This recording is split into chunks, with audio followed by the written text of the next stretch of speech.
Donc, la restauration scolaire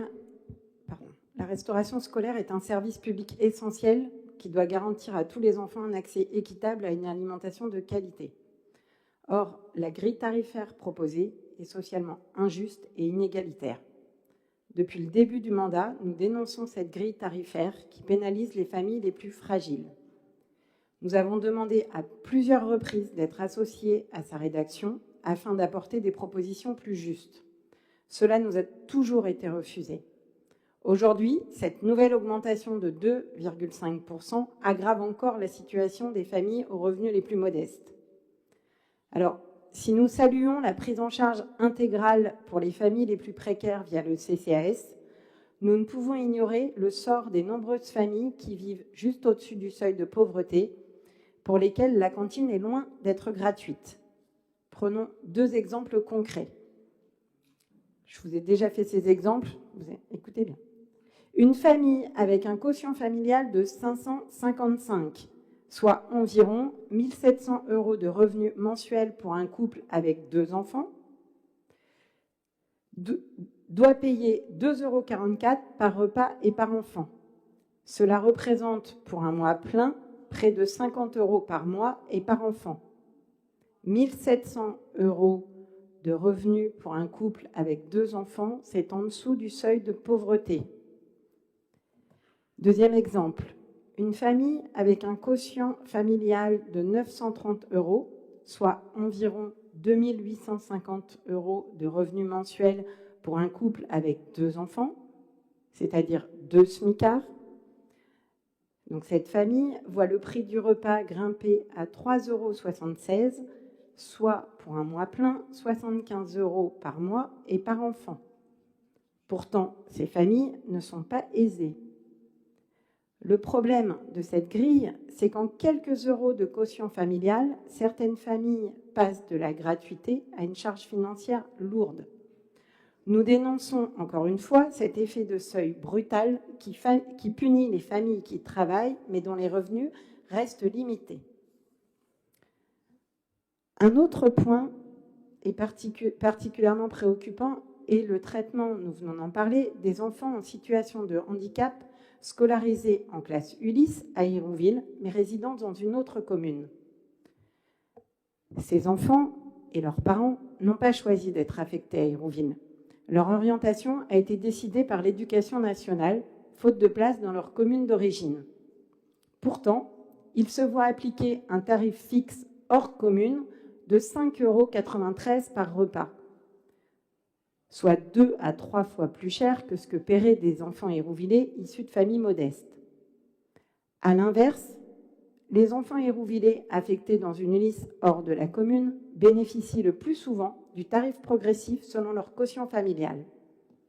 Nous sommes donc face à une inégalité de traitement flagrante qui pénalise des familles déjà confrontées à des charges supplémentaires liées au handicap de leur enfant.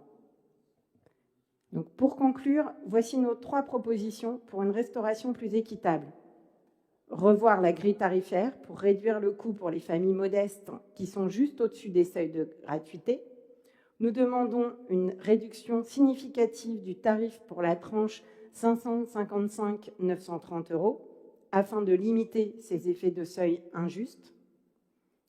Notre deuxième proposition est de réévaluer le tarif appliqué aux enfants scolarisés en classe Ulysse non hérouvillés, en leur appliquant une tarification basée sur le quotient familial, comme c'est le cas pour les enfants hérouvillés affectés en Ulysse hors de la commune. Et notre troisième proposition, nous aimerions que vous nous présentiez un bilan transparent sur le gaspillage alimentaire afin de s'assurer que les contraintes imposées aux familles, planning prévisionnel des repas, par exemple, ne conduisent pas à des pertes inutiles ou à des injustices supplémentaires.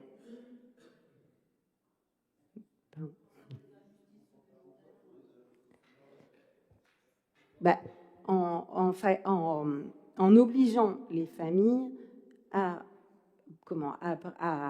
planifier leur repas d'avance. L'injustice supplémentaire, c'est de leur surfacturer des repas.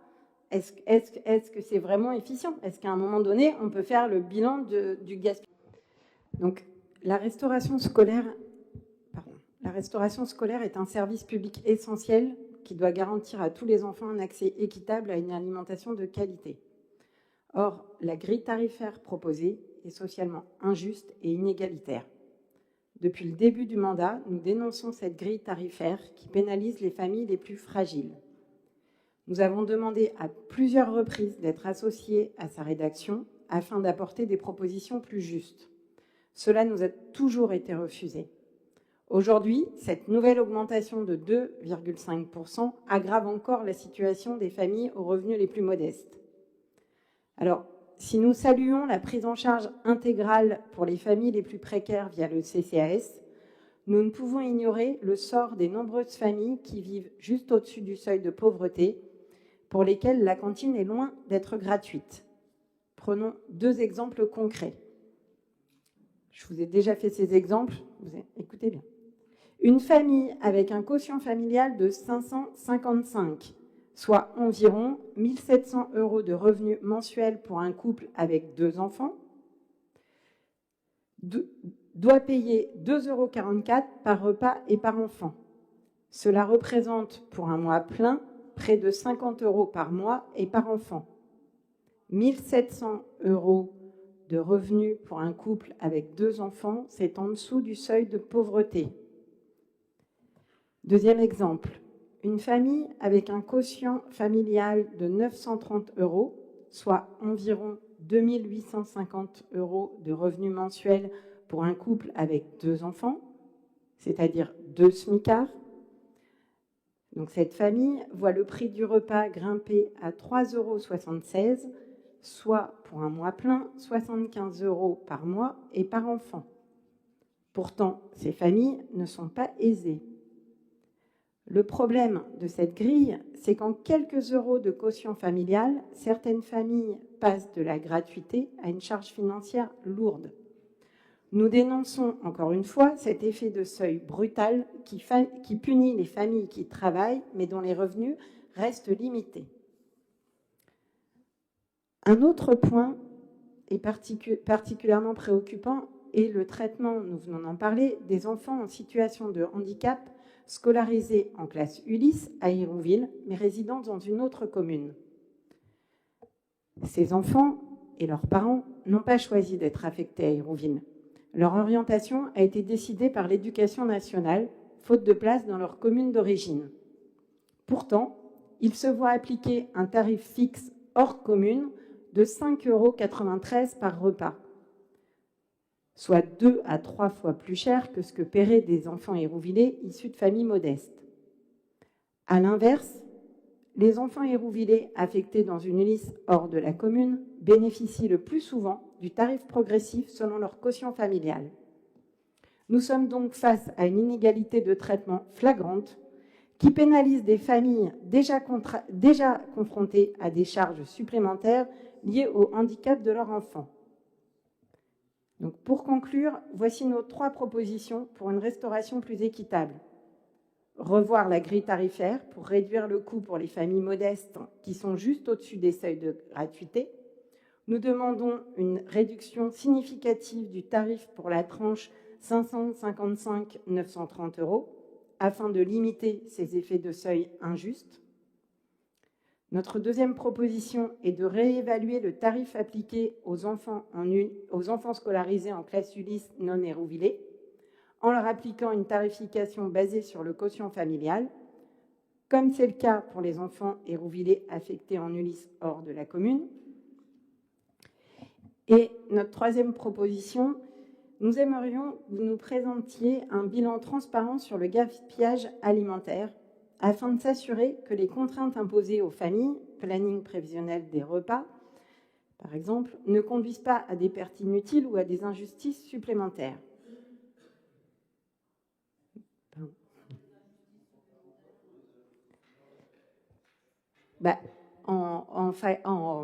En obligeant les familles à